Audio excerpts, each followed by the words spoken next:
Эфирибизде улантабыз, урматтуу телекөрүүчүлөр. Дагы бир жолу кутман таңыңыздар менен бүгүн биз үй-бүлө тууралуу сүйлөшүп атабыз. Биздин студиябыздын биринчи коноктору чыгармачыл үй-бүлө келип калышты. Тааныштырып коюңуз. Ооба, Гүлмира Умарова эжекебиз жана ошондой эле уулу Мирхан мырза бизде конокто. Саламатсыздарбы? Кош келипсиздер. Майрамыңыздар менен бүгүн үй-бүлө күнү экен. Сиздерге майрамыңыздар менен. Чоң рахмат, кош келиңиздер студиябызга. Алгач эле суроо ошол өзүңүздөрдүн үй-бүлөңүздөр жөнүндө айтып бериңиздерчи, Гүлмира эже. Биздин үй-бүлөбүз не деп айтсам эми, жолдошум Каныбек, негизи биз семьябыз менен ушу үй-бүлөбүз менен мугалимбиз экөөбүз тең. Мен музыкант мугалим болчумун деген труд черчения кол эмгектен сабак берчи. Чийүүдөн, Анан ошо азыркы убакта биз эс алуудабыз. Анан кийин балдарыбыз ошо 3 уул, 1 кызыбыз бар, 1 неберебиз бар дегендей. Ошо азырынча бактылуу. Кимиси балдарыңыздын кимиси сиздин жолуңузду жолдоп, кимиси атасынын жолун жолдоп жүрөт. Ошо Мирхан менин жолумду жолдоп, ошо ырдап чыгып атат азыркы мезгилде. Ошол анан калган балдарым Чет. окуп атышат мектепте.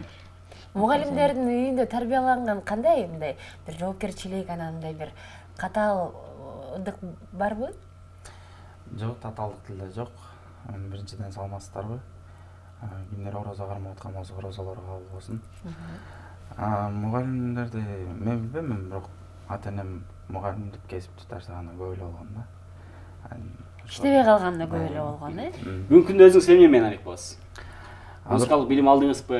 Же үйдөгү билимди алып эле анан музыкалык билим алган жоксуз? Арабаевада азыр Вячеслав Геннадьевич Пальцин дегенден жеке сабак алып турам. Бирок музыкалык окуу жайды бүткөм. Азырынча ошо жеке сабак менен алып турам да. Деги эле баягы бул чыгармачылыкка аралашып аткандан кийин бул жакта апаңыз чыгармачыл баягы өзү музыкадан билими бар, ооба, адам болгондон кийин сизге кеп кеңеш берип турабы? Мондай кыл балам, могул жерден тура эмес. Биринчи мугалимиңиз апаңыз болсо керек, сиз болсоңуз керек. Даярдайбы сизди? Албетте. Үйдө дагы. Даярдайт. Үйдө эми ар кандай болуп калат, себеби бул музыкаларды тандаганда кимге барганды, Ырларды тандаганда, мага менен биринчи кеңешип турам, кайсыларды жаздыралы деп. Чындыгында ар кандай болуп калат, эми биринчи кеңешим мага менен. Аккордеонду канча жашында үйрөттүңүз? Ошо 5-6 класстан баштап эле үйрөндү.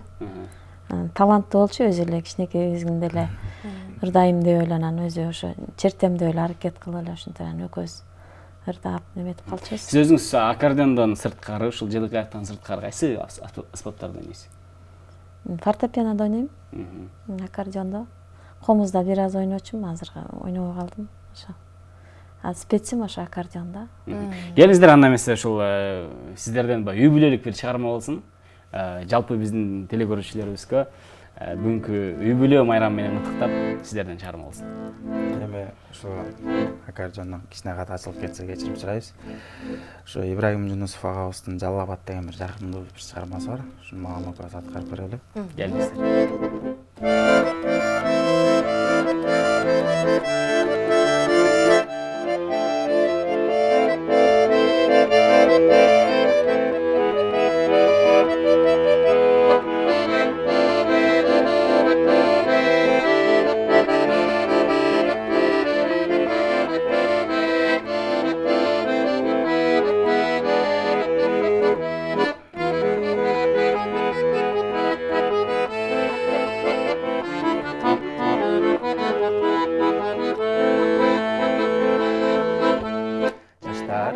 Şarı Jalalabad, gün ötkön sayın yaşarat. Bu göl bağırday bir üçü, ırlarım sağlarına. Jalalabad benim gülüm, Jalalabad senin gülüm. Gelsen gurbum görürsün, Jalalabad şarın bülbül. Jalalabad benim gülüm, Jalalabad senin gülüm. Gelsen gurbum görürsün, Jalalabad şarın bugün şarın bugün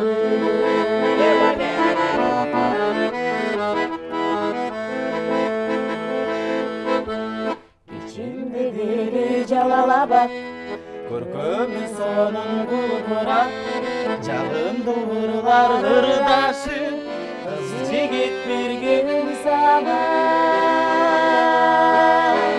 Jalalabad менин гүлүм Jalalabad сенин гүлүм Келсең боргон көрөрсүң Jalalabad шарың бүгүн Jalalabad менин gülüm Jalalabad senin gülüm Gelsin borgum görürsün Jalalabad şarın bugün Mına bugün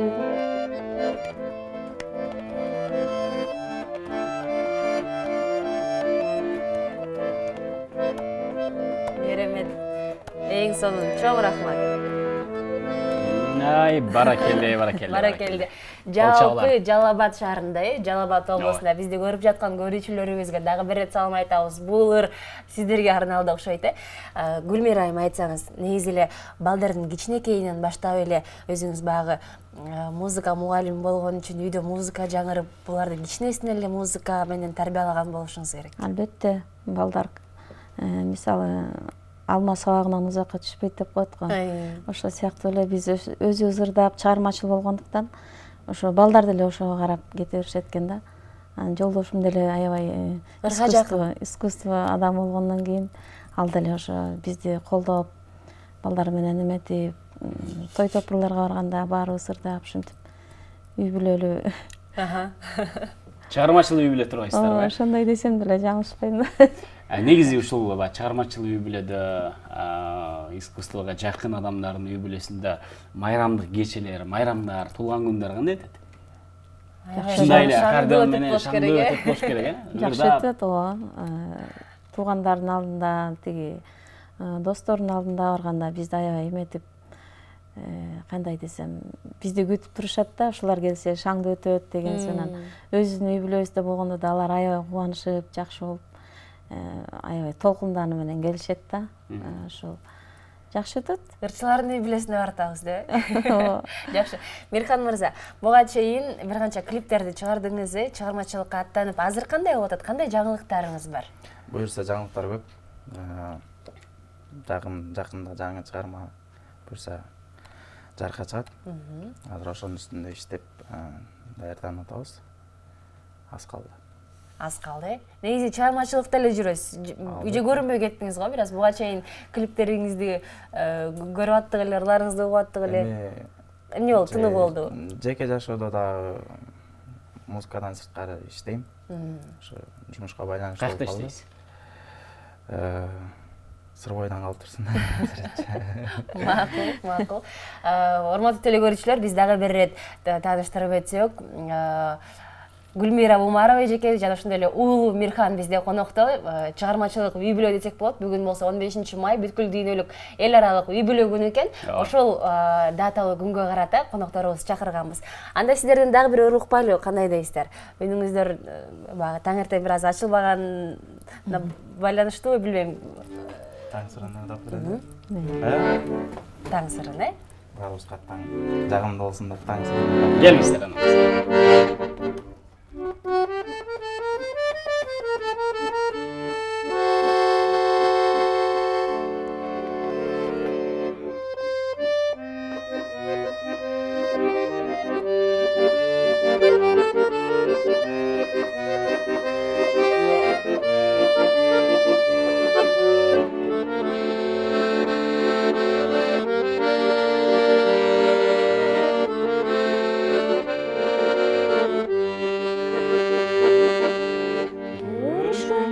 Gözlerimden çağlanan Kurlarından kurlanır gayran gömürüm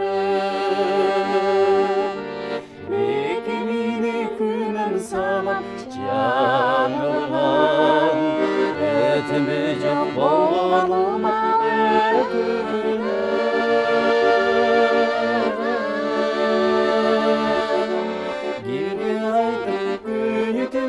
кимге барып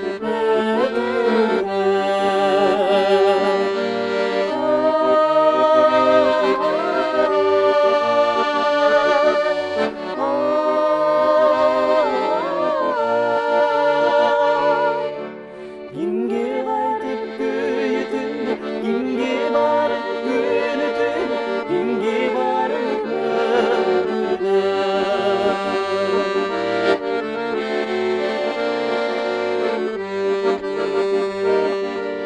Kala birim mikinimde sen iste, Jürseken dep alыс жерден аман сол. Өтінөрім көкірегім елесте, көрген сайын жалын көрген жарар зор.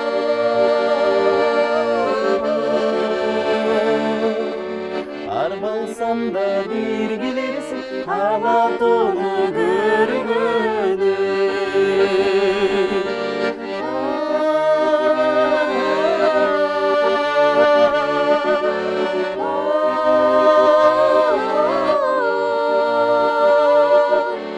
Arbalsanda bir gelirsin, sağlanda bir gelirsin, Albatonu görmeli. Sağlanda bir gelirsin, sarılayganda bir gelirsin, Albatonu görmeli. Albatonu görmeli.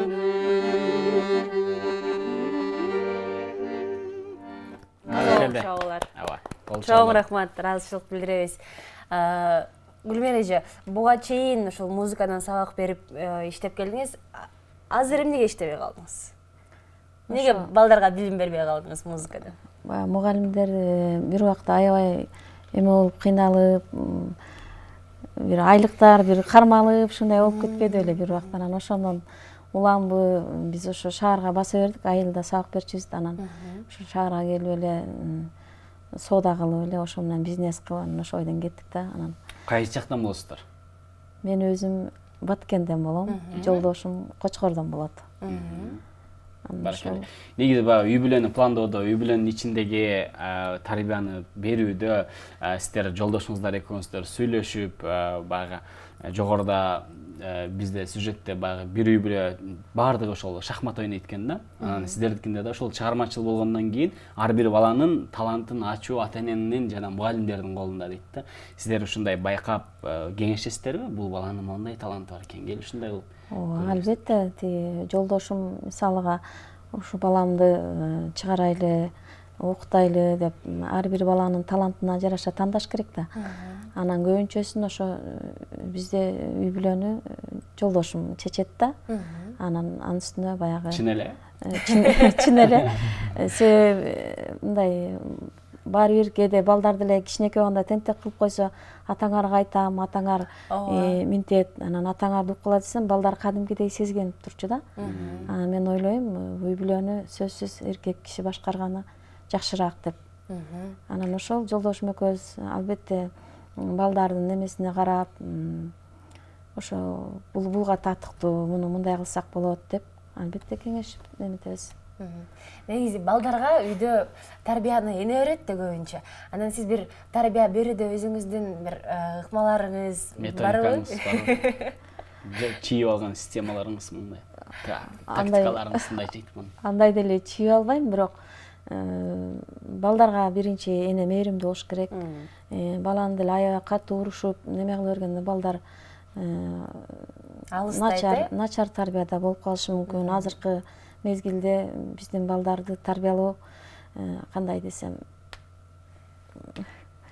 кыйыныраак. Азыркы замандын балдарын кыйыныраак. Анан ошон үчүн бирок балдарды тарбияласа болот. Кандай деп айтсам, өтө деле урушканда деле туура эмес экен да, өзү шариятта деле балдарды мындай эне айтып түшүндүрүп, балдарды бир гана мактоо жолу менен сен мону күчтүүсүң, сен кыла аласың, сен эсиң бар деген ушундай сыяктуу сөздөр менен эле. Мактоо сөздөр менен. Мирхан, сиз билет болуш, апаңыз жөнүндө айтып берет болушуңуз керек, кандай эне, кандай тарбия берди? Эми жакшы эле тарбия берди, Кудайыма шүгүр. Баарыбыз тең окуйбуз. Инелерим деле окуйт. Мугалим эки мугалимдин балдары болуш деле кыйын. Эмнеси менен кыйын? Тазалыкты аябай сурашат. Тазалык. Биринчиден тазалыкты, экинчиден ошо жумушка так болгондо. Ошо. Менимче мамам бизге жакшы эле тарбия берди дейм, алхамдулилля, Кудайыма шүгүр. Инелерим деле намаз окуйт. Жакшы. Баары ыймандуу. Жакшы. Ыраазычылык билдиребиз сиздерге. Мирхандан дагы бир музыкалык чыгарма сурасак аткарып бересизби, Мирхан? Аккордеонду кармап калдыңыз, анан биз маегибизди соңунда чыгарат экенбиз, Распай Абдыкадыров атабыздын эң бир күчтүү чыгармасын угдап берейин. Колуман келишинче издейм сени деген чыгармасынан. Келиңиз бар.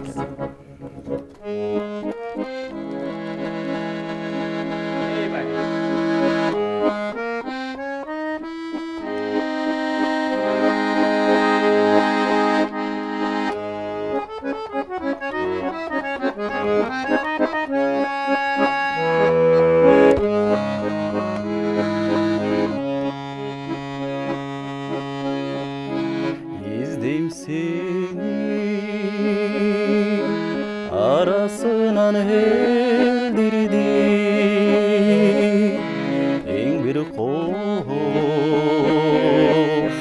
gülzarlardın ciğerlerdi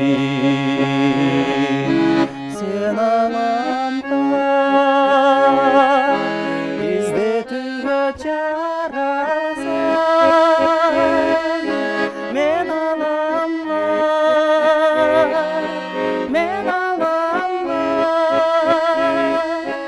daim seni izlep üçün geldim.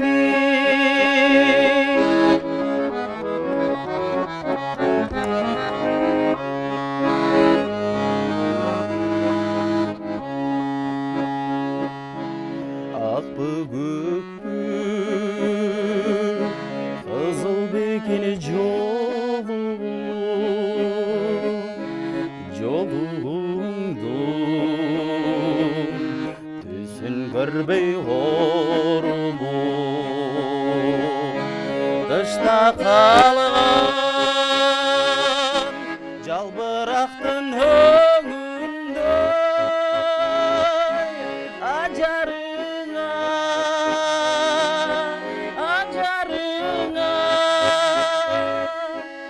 izlep gelip